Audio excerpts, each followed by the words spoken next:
Tommy Ungerer n'est pas seulement l'auteur de best-sellers pour enfants et de campagnes publicitaires hilarantes. En bon alchimiste, il bricole depuis les années 60 son œuvre au noir, des albums de dessins érotiques, tels Le Fornicon en 1969, Une botanique érotique pour le magazine américain Penthouse, ou encore SM, Les anges gardiens de l'enfer, publié en 1986. On pense à Rabelais et à Baudelaire. Satan trismégiste, ce savant chimiste qui vaporise le riche métal de notre volonté. Notre entretien d'aujourd'hui sera donc consacré aux tentations de ce diable de Tommy et à leur étrange mécanique. Tommy Ungerer, vous avez connu l'une de vos premières grandes émotions esthétiques devant le retable d'Issenheim de Matthias Grunewald, conservé à Colmar, et qui représente la tentation de Saint-Antoine. Auteur de nombreux ouvrages de dessin érotique, je le disais, vous sentez-vous comme Saint-Antoine qui aurait succombé au charme du démon? Non, je ne pense que justement que quand on part à la recherche de l'érotisme, on ne succombe jamais. Mais il faut voir bien que le musée Unterlinden était la station d'autobus que je prenais tous les jours pour aller à l'école, au lycée. Donc déjà pendant la guerre aussi, Matthias Grunewald Schule. Et quand il pleuvait, j'allais dans le musée et je contemplais ce rétable qui pour moi est sans doute la plus grande influence et l'œuvre la plus étonnante. Cette tentation de Saint-Antoine, c'est vraiment une scène inouïe. Mais là vraiment, j'en ai fait une deuxième variante où j'ai remplacé les démons par des belles femmes, parce que moi je ne vois pas comment est-ce qu'on peut être tenté par d'horribles démons. Alors moi à ce moment-là, je préfère mes succubes. Euh, et alors j'ai fait une très grande variation, n'est-ce pas, justement, bon, pas en copiant le dessin, mais en utilisant pratiquement le même tableau, mais en remplaçant simplement les monstres par des femmes plutôt juteuses. Vous avez résisté, Tommy Ungerer, Non, je à n'ai ces pas. succubes. Non, moi je ne résiste pas aux succubes. Au contraire, je les cultive. Hein. Je suis comme un jardinier de succubes.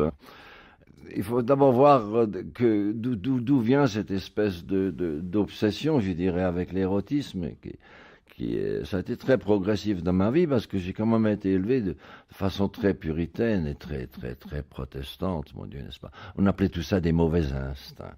Ça s'appelait les mauvais instincts. C'était absolument inconcevable. Enfin, j'étais vraiment aussi jamais tout petit, n'est-ce pas? J'habitais chez mon oncle qui était pasteur, donc de façon alors, strictement rigoureuse. Et même la nuit, il venait dans ma chambre pour voler mes dessins et les détruire.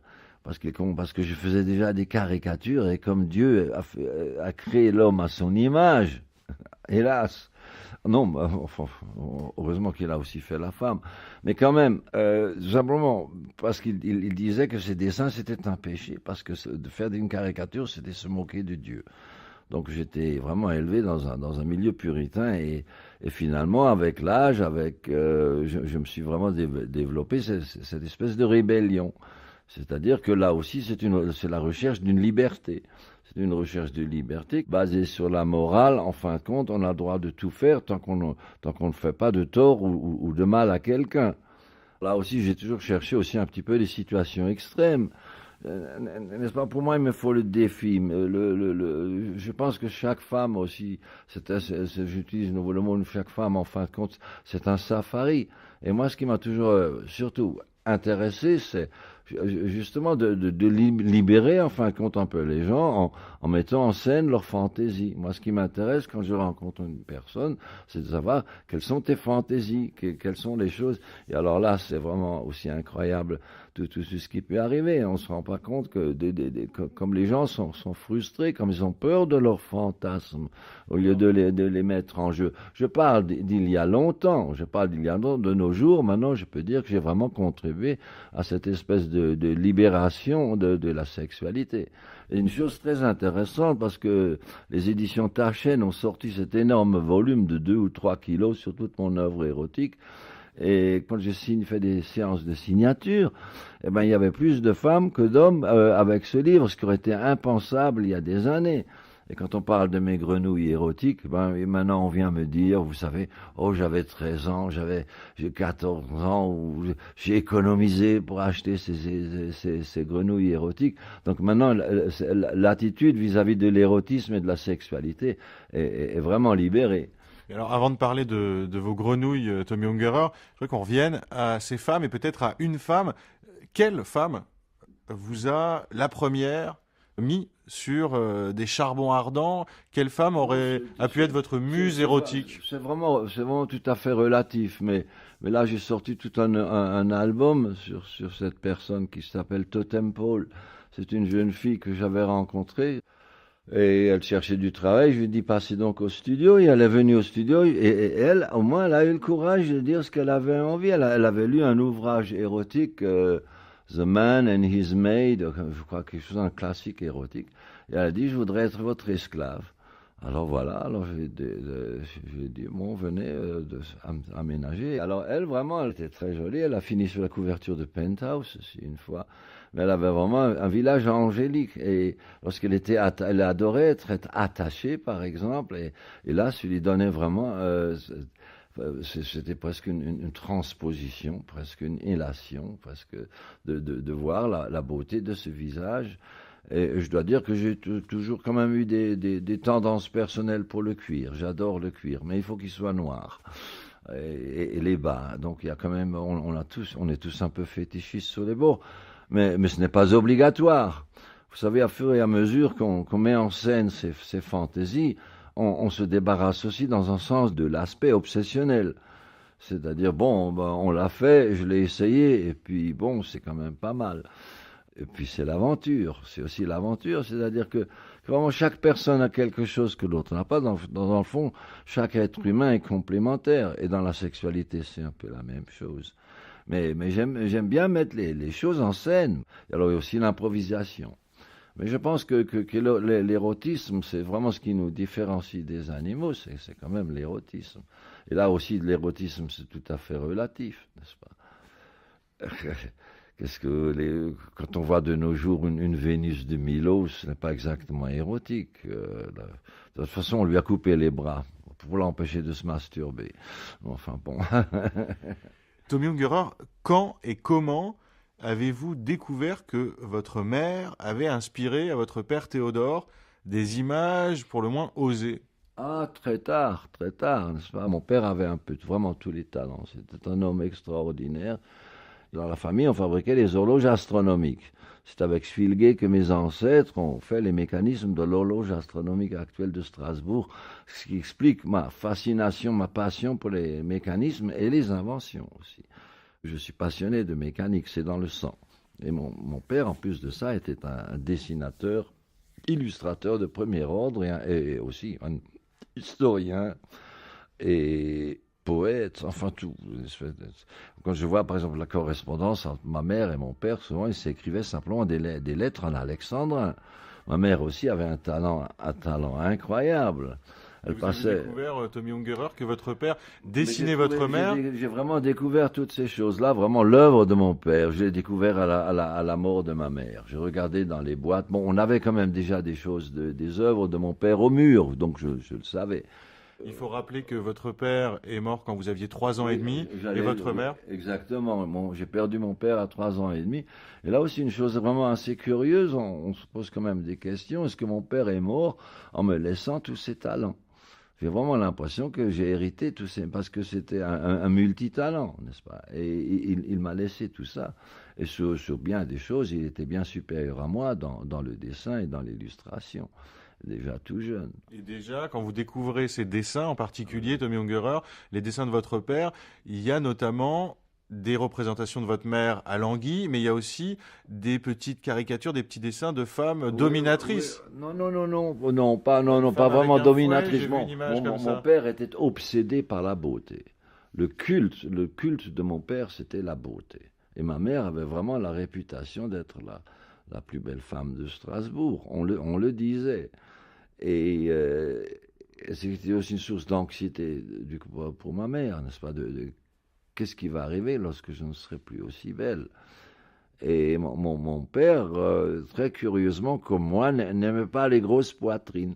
Et j'ai retrouvé comme ça une vieille revue, comme ça, érotique. Et sur chaque photo, à la gouache, il avait retouché les seins pour qu'ils soient plus petits. Mais ça, je l'ai découvert quand j'étais encore jeune, derrière les rayons de la bibliothèque. Ça, c'est autre chose. Mais l'œuvre de mon père, vraiment, en soi, ça, je l'ai découvert. J'ai découvert tout ça bien plus tard, tout autant que la correspondance de ma mère, leur correspondance. Parce que ma mère faisait toujours un brouillon pour chaque lettre qu'elle gardait avec la réponse. Et alors là, écoutez, c'était souvent à se tordre les côtes, parce que ma mère aussi avait des marottes, n'est-ce pas? Et elle adorait Nixon. J'ai retrouvé une lettre qu'elle a écrite à Nixon et qui commence comme ça. Fier et galant chevalier. Et alors, sa bête noire, vraiment, son obsession, c'était le pape, n'est-ce pas? Alors, vraiment, en famille protestante, les catholiques vont aux enfers, ça, le compte est réglé. Et alors, les diatribes qu'elle écrivait au pape, et tout cela solidement échafaudé avec des passages de la Bible et tout ça, je dois dire que ça ne manque pas d'originalité. Et je dois dire que la plus grande partie de mes neveux et de mes nièces sont tous dans un domaine artistique ou dans un domaine graphique. Il y a là une ligne sanguine, vraiment, c'est prononcé. À propos d'héritage, après Sex Maniac, paru en 1968, avec le Fornicon, vous représentez, Tommy Ungerer, une sexualité féminine mécanisée, faite de sex toys, comme on dit aujourd'hui, Oui, savants, compliqués. Oui. Est-ce que vous dessinez aussi, comme je l'ai dit, en sculpture, n'est-ce pas? Il y en a qui fonctionnent sur les Barbie dolls. avec des mannequins, on retrouve nature. mon sens de la mécanique. Mais alors, oui, c'est justement ça, c'est la mécanisation du sexe, parce que... Justement, cette mécanisation du sexe, Tommy Ungerer, c'est pour la dénoncer, cette mécanisation, ou au contraire, vous le disiez, vous êtes descendant d'une lignée d'horlogers. Non, Est-ce qu'il y a une fascination pour l'horlogerie des femmes? Je dirais que dans le cas du Fornicon, c'est plutôt presque comme une constatation médicale. C'est presque un livre médical, on a l'impression, parce que je suis aussi fasciné de médecine. Toute ma bibliothèque, elle est maintenant au musée, mais il y a toute une section médicale. Par exemple, j'ai les vieux numéros de la revue médicale de Paris avec l'utilisation des premiers daguerreotypes. Et je me souviens très bien, par exemple, la conférence de Carnot sur le torticolis congénital, n'est-ce pas? C'est de la littérature. Mais votre Fornicon, Tommy, c'est les prescriptions du docteur Ungerer pour les femmes? Non, ce n'est pas les prescriptions, c'est du ersatz, n'est-ce pas? Nous vivons dans une société de ersatz. Nous vivons dans une société de consommation. On s'imagine qu'on peut tout acheter et que même le plaisir, c'est un produit de consommation. On voit ça avec les sex shops. Alors qu'on n'a besoin que de la veuve poignée, en fin de compte, qui se traduit très joliment en anglais, the first widow. Je fais souvent ça, je prends des expressions dans une langue et je les traduis dans l'autre, et puis ça se traduit très bien aussi en allemand, Faust, vite fait. Je parle donc de la masturbation, qui en fin de compte est la plus grande libération, parce que là il n'y a pas de danger, et il n'y a pas de femme qui risque, votre poignet ne va jamais tomber amoureux. Il n'y a pas seulement chez vous, Tommy Ungerer, un érotisme mécanisé avec ce côté clinique. Il y a aussi un érotisme, je voudrais qu'on parle de votre érotisme qu'on pourrait qualifier de joueur, par exemple, dans vos grenouillades, qui est donc un Kama Sutra interprété par des batraciens. Il y a aussi vos affiches, comme celle célèbre pour Turc à Boston, où vous dessinez une femme nue en train de traire une licorne aux yeux écarquillés. D'où vous vient cette vision Mais ça vous vient d'où cette vision rieuse? Je rajouter qu'à Moscou, j'avais une exposition au Palais de la Culture, je ne sais pas, un truc comme ça. Et j'ai fait une affiche qui a été interdite en Russie par les popes, par l'Église orthodoxe. Alors maintenant, pour répondre à la question... Voilà, c'est cet érotisme joueur, rieur, lumineux, ça vous vient d'où? Mais je ne sais pas, c'est ma façon d'être. Je suis ludique de nature. C'est peut-être aussi pour ça que j'ai collectionné pendant des années des jouets que j'ai aussi donné maintenant à la ville de Strasbourg. C'est une collection déjà assez sensationnelle. C'est cette façon de jouer. Mais pour moi, chaque livre est quand même toujours complètement différent. Quand j'ai fait Les Grenouilles, c'est une satire, n'est-ce pas? En Amérique, j'ai remarqué que plus les gens ont de livres de cuisine et moins ils font une bonne cuisine. Et alors, à l'époque, n'est-ce pas, dans les années 60, ça a été l'explosion sexuelle, de libération sexuelle aussi, dans un sens. Et un livre après l'autre, comment faire ça? Comment faire ça? Alors je me suis dit, voilà, ben, je vais prendre mes grenouilles, parce que quand même, les grenouilles, elles ont des belles jambes, hein, elles sont quand même un peu sexy. Et, et j'ai simplement fait ce volume du Kama Sutra où j'ai mis les grenouilles dans toutes les positions imaginables. Mais ça, une fois que les grenouilles sont faites, je passe à autre chose. Comme dit dans Totem Pole, alors là, je suis très influencé par Klimt et Schiele. Et là, c'est du beau dessin à ce moment-là. C'est du grand dessin. C'est vraiment fait avec l'affection, je dirais, l'affection de la courbe. Le corps humain, c'est quand même un miracle. C'est une chose incroyable. Et le corps humain, c'est une mécanique, en fin de compte. C'est pour ça que je suis passionné aussi d'anatomie. Quand je n'ai rien à faire, je travaille mon anatomie. Mais alors les albums dont vous parlez à l'instant, inspirés de Klimt, de Schiele, comme Totem Pole, c'est un érotisme qui apparaît souvent en négatif de vos grenouillades, qui est un érotisme plus obscur.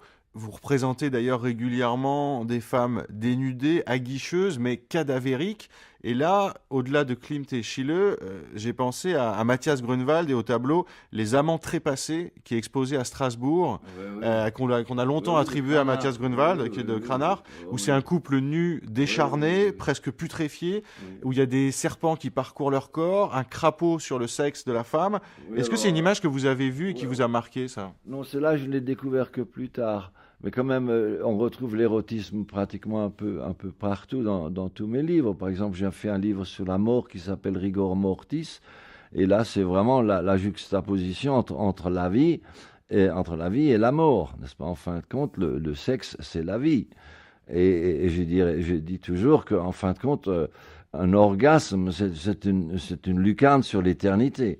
Lorsqu'on a un orgasme, on connaît pendant quelques secondes ce que pourrait être l'éternité, en fin de compte. Et donc vos femmes cadavériques et en même temps nues, c'est un appel à jouir maintenant, c'est le memento mori. Oui, c'est ça, oui, c'est vraiment dans cette tradition rhénane. Je suis imprégné par la tradition rhénane de Holbein, vous savez, Dürer, toute cette chose-là, les danses de la mort, etc. Et évidemment, ces deux éléments se mélangent, parce qu'on dit bien aussi de l'orgasme que c'est la petite mort.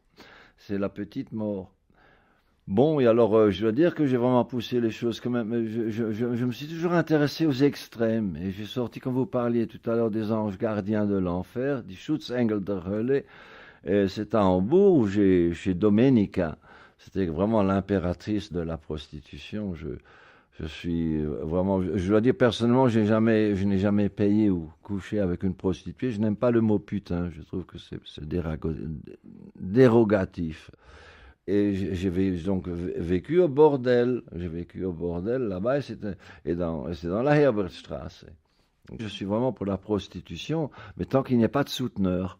Or, dans la Herbertstraße à Hambourg, c'est vraiment la rue fermée. Et toutes les femmes qui travaillent, ce sont des femmes qui opèrent leur propre bordel. Et ce sont les femmes qui travaillent là, ce sont des femmes sans souteneur. Et dans chaque bordel, il y a une ou deux dominas qui ont donc leur salle de torture. Et c'est ça ce qui me passionnait. Et je dois dire que là, sur le niveau des costumes en cuir, j'ai encore de Tina qui a pris sa retraite pour devenir psychothérapeute. Elle m'a laissé un de ses costumes, mais j'avais calculé qu'il fallait 1 heure et 10 minutes pour le mettre. Vous savez, avec tous les petits lacets, avec tous les petits trucs, etc. Et ensuite, ce qu'il y a d'étonnant de ces femmes, on se dit toujours, c'est le début de mon livre, qu'est-ce qui est normal, n'est-ce pas? Qu'est-ce qui est normal? Ces femmes ne sont jamais touchées par le client, donc on ne pourrait pas dire qu'elles sont des prostituées, ce sont plutôt des infirmières. Elles sont là que pour appliquer la douleur, n'est-ce pas? Et alors là, elles accommodent leurs clients. En général, ce ne sont pas des clients de passage, ce sont des clients qui reviennent régulièrement. Je me rappelle, Astrid avait un jeune homme qui ne venait que 2 ou 3 fois par an. Et je vais vous expliquer pour ça, parce qu'il ne pouvait avoir un orgasme, il venait avec une paire de tenailles. Il ne pouvait avoir un orgasme que si on lui arrachait un ongle. Alors évidemment, quand on n'a que 10 doigts, et le temps que ça repousse, n'est-ce pas, le nombre d'orgasmes est quand même limité. Mais vous savez, ces femmes-là le font, mais il vaut mieux le faire plutôt qu'avoir des gens frustrés qui ensuite assassinent une fillette dans un terrain vague. Là où le psychiatre s'arrête, ce sont elles qui réalisent ça. Je connais un autre client qui ne pouvait avoir un orgasme que si on lui clouait la langue sur un bloc de bois, par exemple. Alors là, il y a les gens ont leur fantasme, mais il n'y a aucune raison que ces gens ne puissent pas trouver un lieu ou un endroit pour se débloquer dans un sens. Et alors pour que vous, Tommy Ungerer, vous ayez fréquenté ce que vous appelez ces hôpitaux noirs où les dominatrices soignent par la torture, on le comprend bien, c'est parce que vous avez un côté sadien? Non, non, pas du tout. Je dois dire que je n'ai jamais assisté à une scène. Et même quand j'ai démarré, que j'ai vécu au truc, je me suis dit, non, Tommy, tu n'y arriveras pas. Mais comme tout, hein, j'ai bien appris à tuer le cochon au Canada. Alors, finalement, on s'y habitue. Et puis c'est très marrant parce que souvent toutes les femmes étaient parties dans les chambres, j'étais en bas parce que les femmes sont en devanture, n'est-ce pas? Alors souvent je recevais les gens qui venaient, les clients, je leur offrais un petit verre et j'étais le seul à passer la nuit au bordel parce que le bordel fermait quand même vers 3 heures ou 4 heures du matin. Et un jour, heureusement que j'étais au bordel, parce que je me suis réveillé dans la fumée, il y avait un dernier client qui avait jeté son mégot dans le panier à papier, ou je sais pas, ou un panier, un truc comme ça. Je me rappelle, j'ai éteint un début d'incendie. Vous avez sauvé les anges de l'enfer, Oui, mais vous justement. faisiez un peu le souteneur alors, Tommy Ungerer, si vous étiez le seul homme autorisé à rester avec... Non, c'était vraiment strictement d'amitié et c'est comme ça, vous comprenez. Et évidemment, on a fait beaucoup de reportages là-dessus, mais quand on vit vraiment et vraiment, je me suis lié d'amitié, c'est pas de la blague. Donc, c'est comme ça que j'ai obtenu sur ce banc enregistré, donc tous ces témoignages. Mais alors, les dessins que j'ai faits, ils sont tous au musée, mais ils ne sont que dans des grands livres de croquis. Alors ces dessins-là sont faits au moindre détail. Alors là, je me dis quand même, je sais dessiner parce que c'est les moindres reflets du cuir, les moindres lacets, les moindres boutons, les godemichés, toutes ces choses-là. Et je suis retourné quand même faire un film aussi pour le Norddeutsche Rundfunk, pour la télévision, mais ils l'ont passé à 3 heures du matin. Et ma femme ne voulait pas que je le montre aux enfants. À propos d'Allemagne, je voudrais que vous nous disiez un mot d'une affiche que vous avez réalisée où on voit un petit bonhomme qui sert d'agrafe à un porte-jartel dont une partie est aux couleurs de l'Allemagne et l'autre partie du porte-jartel est aux couleurs de la France. Alors, le bas est aux couleurs de la France, absolument. Oui. Et les relations franco-allemandes pour vous, Tommy Ungerer, qui vous tiennent tellement à cœur, est-ce que ça serait au fond une histoire de désir? Quand on voit cette image, on se demande non. Alors là, je dois dire que j'ai utilisé la femme, la sexualité, vraiment sur toutes les sauces. Dans les affiches, surtout dans la satire, c'est quand même un objet essentiel. Là, la sexualité, je l'utilise constamment. Et pour réconcilier les Français et les Allemands, c'est un bon moyen selon vous? Oui, mais je trouve, vous comprenez, quand on fait campagne, que ce soit politique ou bien publicitaire, il faut accrocher les gens. Alors là, le truc le plus dur, le plus difficile que j'avais, c'était quand même avec la Sarre, où il y avait donc un festival à l'époque de la Révolution, pour la Révolution française. Et alors là, j'avais dessiné, j'ai fait toute une série sur la Révolution française. Et là, il y a Marianne à genoux, avec Napoléon qui prend Marianne par derrière. C'est vrai, parce que l'Empire, ça a été la fin de la République. Et alors, ça fait quand même un scandale. Alors cette affiche qui s'intitule La conception de l'Empire. Voilà, ça s'appelle la conception de l'Empire. Ce que vous ne dites pas, Tommy Ungerer, c'est que sur cette image, on a Napoléon en tenue d'empereur, et puis on a une Marianne consentante, qui a l'air d'être très contente de ce qui est en train de se passer. Est-ce que ça veut dire pour vous que, au fond, l'érotisme tient toujours de la politique au sens plein du terme? Est-ce que faire des dessins érotiques, c'est politique? Alors là, c'est une discussion. Alors là, c'est une colle. Hein. Là, c'est une colle, c'est presque de la glu, hein. Là, j'ai des difficultés à répondre. Je ne pense pas.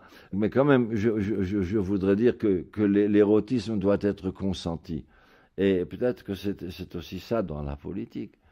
On avait quand même une république, mais on avait Bonaparte qui est devenu Napoléon. Et le peuple adore pouvoir se fixer quand même sur un personnage.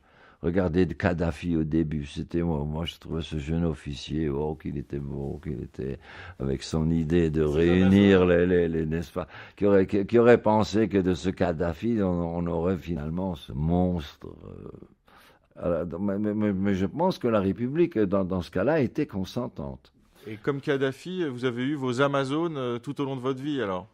Vous savez, ce que je veux dire, c'est toutes les personnes que j'ai connues, c'est toujours resté en bon terme. Déjà très jeune, je trouvais un peu ridicule des copains qui tombaient amoureux complètement, aveuglément, etc. Mais il n'y a pas une femme qui soit la plus belle ou la meilleure du monde, sauf la mienne. Mais à part ça, j'ai quand même toujours évité toujours évité. J'ai jamais dit je t'aime. Jamais, c'est une chose que je n'ai jamais. Non, parce que je trouve que combien de mecs jouent sur l'amour pour charmer une femme et simplement pour l'avoir. Moi, je trouve que ça c'est pas réglo. Mais je suis quand même tombé amoureux de ma femme. Ça, c'est une autre histoire.